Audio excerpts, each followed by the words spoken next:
నిమీలిత నేత్రద్వయం, శ్రవణంతో దృశ్యం, వీణులతో వీక్షణం, వసంతవల్లరితో సుసాధ్యం. వసంతవల్లరికి స్వాగతం. ఈనాటి వసంతవల్లరిలో ప్రఖ్యాత కథా రచయిత శ్రీ ఆదూరి వెంకట సీతారామమూర్తి గారు రచించిన కథ ముకుందరావు గారింటి ముందు గది వింటారు.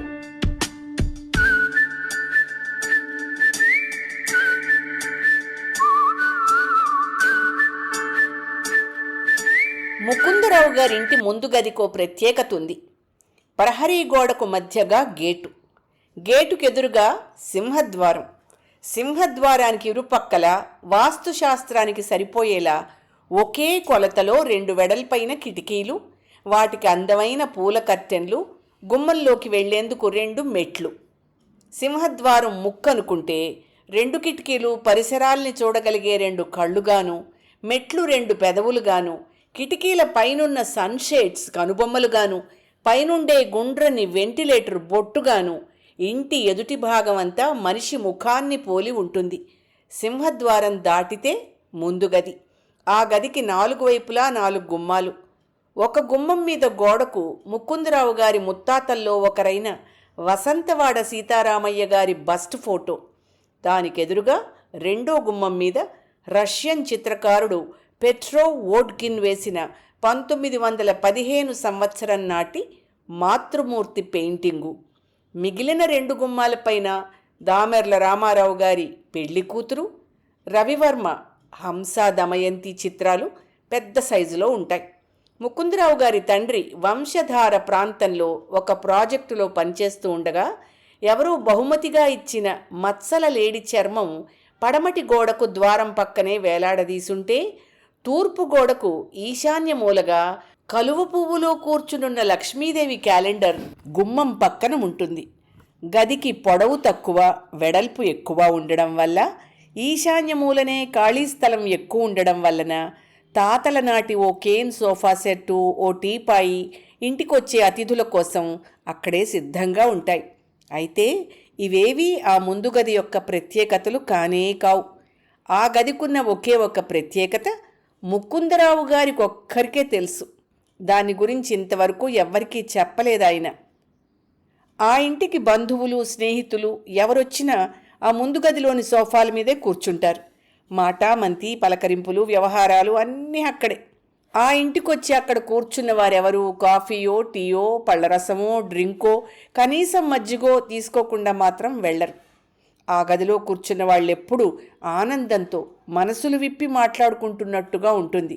అయితే ఆ ముందు గదిలో కూర్చుని మాట్లాడిన వారు ఆ గది దాటి బయటకు వెళ్ళాక తాము మాట్లాడిన విషయాలకు పూర్తి విరుద్ధంగా ప్రవర్తించిన తీరు ఒక్కొక్కప్పుడు ముకుందరావు గారిని ఆశ్చర్యంలో పడవేసేది.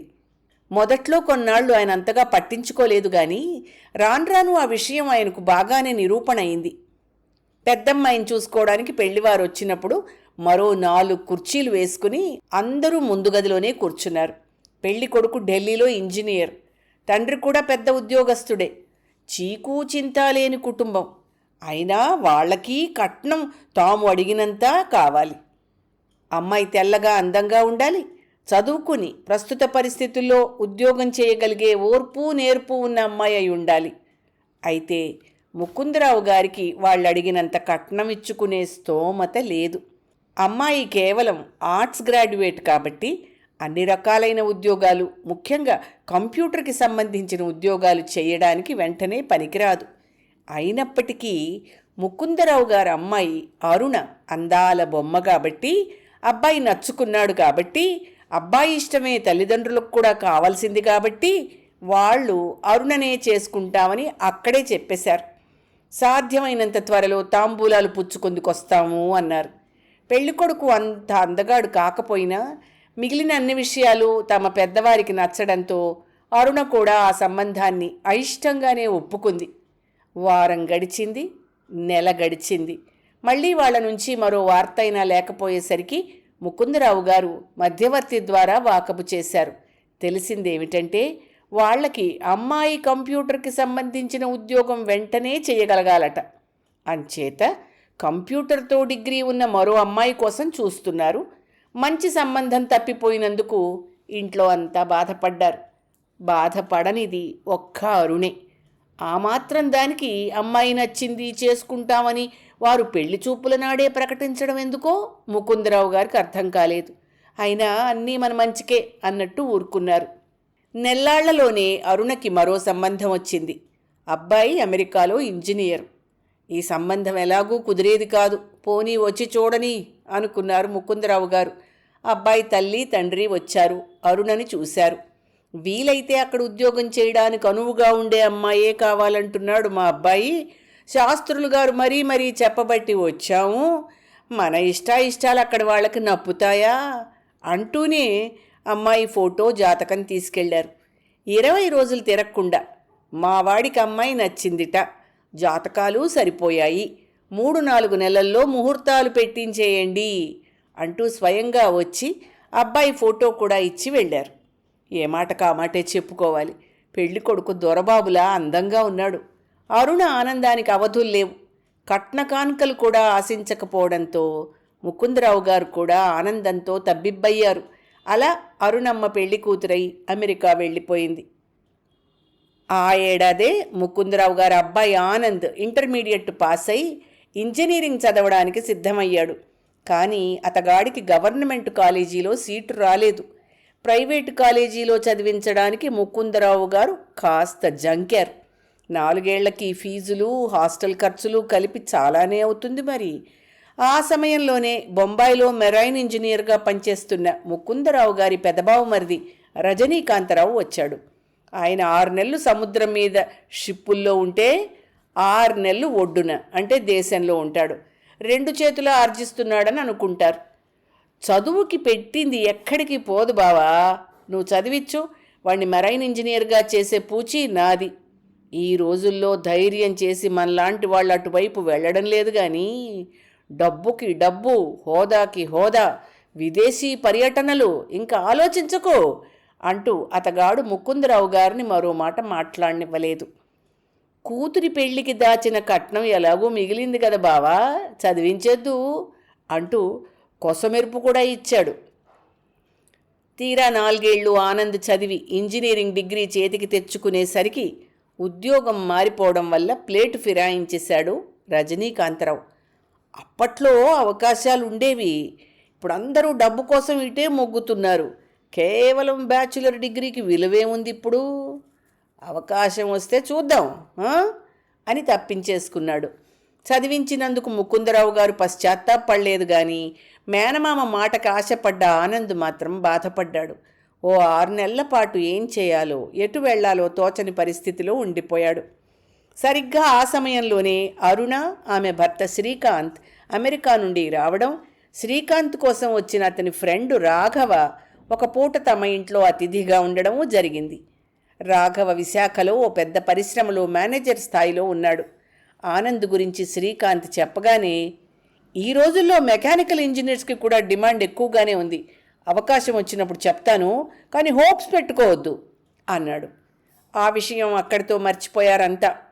కానీ 4 నెలల తర్వాత రాఘవే స్వయంగా ఫోన్ చేసి ఆనంద్ని పిలిపించి తనకు తెలిసిన కంపెనీలో ఆనంద్కి ఉద్యోగం రావడానికి కారకుడయ్యాడు. నిజానికి ఆశ పెట్టుకోవద్దని ఖచ్చితంగా చెప్పిన ఆయన ఆ సంగతి పూర్తిగా మర్చిపోవచ్చు. కానీ అలా జరగలేదు.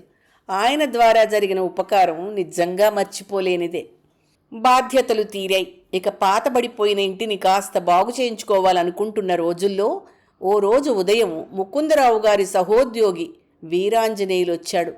కాఫీలు కుశల ప్రశ్నలు అయ్యాక కూతురుకు అనుకోకుండా పెళ్లి సంబంధం కుదిరిందని, కంపెనీలో అతను అంతకు ముందే ప్రావిడెంట్ ఫండ్ లోను తీసుకోవడం వల్ల మళ్లీ లోన్ పెట్టడానికి 5-6 నెలలు వ్యవధి కావాలని, ఈలోగా ముకుందరావు కనుక ఓ 25,000 లోను పెట్టి సర్దితే 6 నెలల్లో అనగా ఆ సంవత్సరం డిసెంబర్ నెలాఖరులోగా తప్పకుండా తీర్చేస్తానని, రెండో మాట ఉండదని, తనను ఈ ఆపద నుండి గట్టెక్కించి సాయం చెయ్యమని బతిమాలాడు.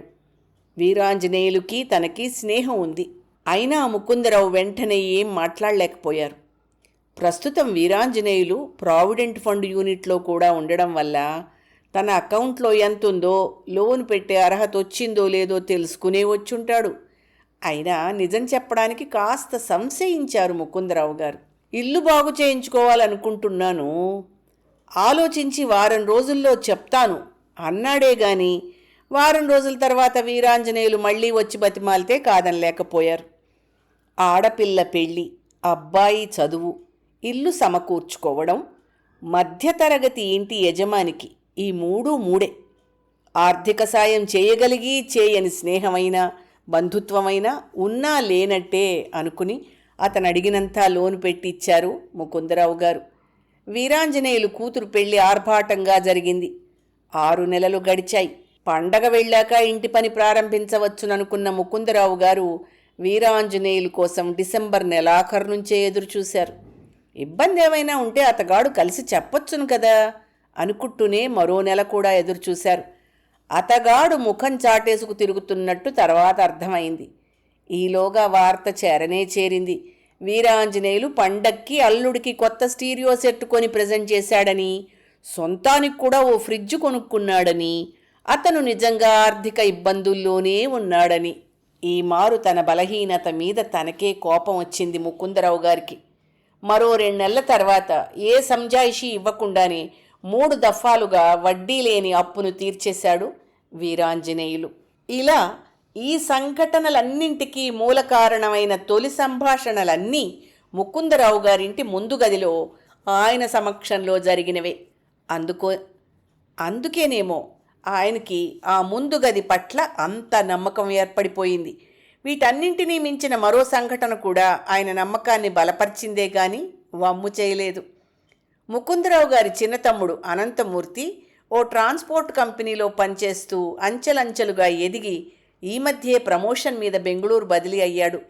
వెళ్లే ముందు వచ్చి 2 రోజులు అన్నగారింట్లో కుటుంబంతో సహా ఉండి, మీరిద్దరూ ఆనందు బెంగుళూరు మా ఇంటికి రావాలి, రైళ్లలో రిజర్వేషన్లు చేయించుకునే ఇబ్బంది లేదు, మా ట్రాన్స్పోర్ట్ కంపెనీ కార్లున్నాయి, వాటిల్లో మీరు హాయిగా రావచ్చు, ఓ 10 రోజులు ఉండేటట్టు వచ్చారంటే కారులోనే మైసూరు, ఊటీ ఇలాంటి ప్రదేశాలన్నీ కూడా చూడొచ్చు అన్నయ్య, నేను వెళ్ళి సెటిల్ అయ్యాక మీకు ఫోన్ చేస్తాను అన్నాడు. ఎప్పుడూ ఎక్కడికి వెళ్ళని ముకుందరావు గారి భార్య కాస్త ఉత్సాహం చూపించింది. ఇలాగైనా ఊరు కదిలి వెళ్ళి 4 చూడొచ్చని ఆశపడింది. అయితే ముకుందరావు గారిలో మాత్రం ఏ ఉత్సాహమూ ఆశ కలగలేదు. ఆయన మనసులో ఎక్కడో ఏదో లీలగా ఓ నమ్మకం. అనంతమూర్తి వెళ్ళి 6 నెలలు దాటిపోయింది. అతని దగ్గర నుంచి ఫోను కాదు కదా, ఆ విషయం ఈ ఉత్తరం ముక్క కూడా లేదు. ఈ సంఘటనతో ముకుందరావు గారి మనసులో లీలగా కదులుతున్న అనుమానం బలమైన నమ్మకంగా మారిపోయింది. ఇహ లాభం లేదు, ఏదో ఒకటి చెయ్యాలి అనుకుని 4 రోజులు దీర్ఘంగా ఆలోచించారు. ఈ విషయమై ఎవరికి చెప్పినా నవ్వి తేలిగ్గా తీసిపారేయొచ్చు, చివరకు భార్య కూడా నమ్మకపోవచ్చు. అంచేత ఓ శుభముహూర్తాన దక్షిణం వైపు సింహద్వారం ఉన్న ఆ దక్షిణ గదిని కొన్ని మార్పులతో తన బెడ్రూమ్గా మార్చుకుని పడమటి వైపునున్న లివింగ్ రూమును డ్రాయింగ్ రూమ్గా చేసి అటువైపు వీధిలోకి తోవ పెట్టారు. ఆ ఇంటికి 2 వైపులా రోడ్డుండడం అతనికి అలా లాభించింది. కొత్తగా మారిన గదిలో మొదటి రోజు నిద్రకు ఉపక్రమిస్తూ అప్పుడు చెప్పారు భార్యతో అసలు సంగతి. అంతా విని బాగానే ఉంది, అయితే ఇంతవరకు ఇంటి యజమానిగా ఈ గదిలో మీకెదురైన సమస్య ఇకపై ఇంటి ఇల్లాలుగా నాకు అనుభవం కావచ్చన్నమాట అంది. ముకుందరావు గారికి మొదట ఆమె మాటలు అర్థం కాలేదు. దయచేసి మీరు మాత్రం నాకు ఏ విధమైన ప్రామిస్లు చేయకండి ఈ గదిలో, దయచేసి మీరు మాత్రం నాకే విధమైన ప్రామిస్లు చేయకండి ఈ గదిలో అంది. ముకుందరావు గారికి అప్పుడు అర్థమై భళ్ళున నవ్వారు. అయితే ముకుందరావు గారి భార్య అన్నట్టుగా ఏమీ జరగలేదు. ఆ గదిలోని ప్రామిస్లన్నీ ఆమెకు అటూ ఇటుగా నెరవేరుతూనే వచ్చాయి. ఇచ్చిన మాట నిలబెట్టుకునే నిజాయితీ మనుషుల మనస్సుల్లో ఉండాలి గాని నోరు లేని గదులు, చుట్టూ ఉన్న గోడలు ఏం చేస్తాయి, సాక్షిభూతాలుగా మిగిలిపోవడం తప్ప అనుకుని ఆ తర్వాత స్థిమితపడ్డారు ఇద్దరు.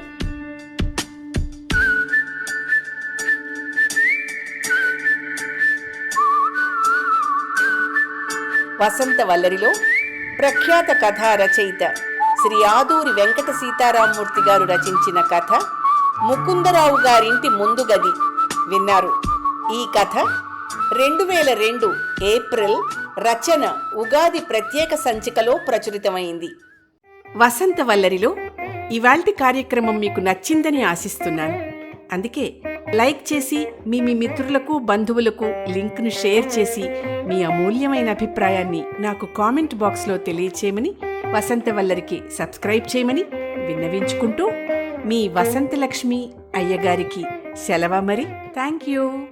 వసంతవల్లరి మిత్రులు, శ్రేయోభిలాషులు, వీక్షకులు, శ్రోతలు అందరికీ ఒక విజ్ఞప్తి. గతంలో లాగానే ఎప్పటికప్పుడు నా కథలను విని స్పందన తెలియచేయమని కోరుతూ, నేను చదివిన కథ మీకు బాగా నచ్చినట్టయితే తప్పకుండా హైప్ ఆప్షన్ నొక్కి నన్ను ప్రోత్సహిస్తారు కదూ.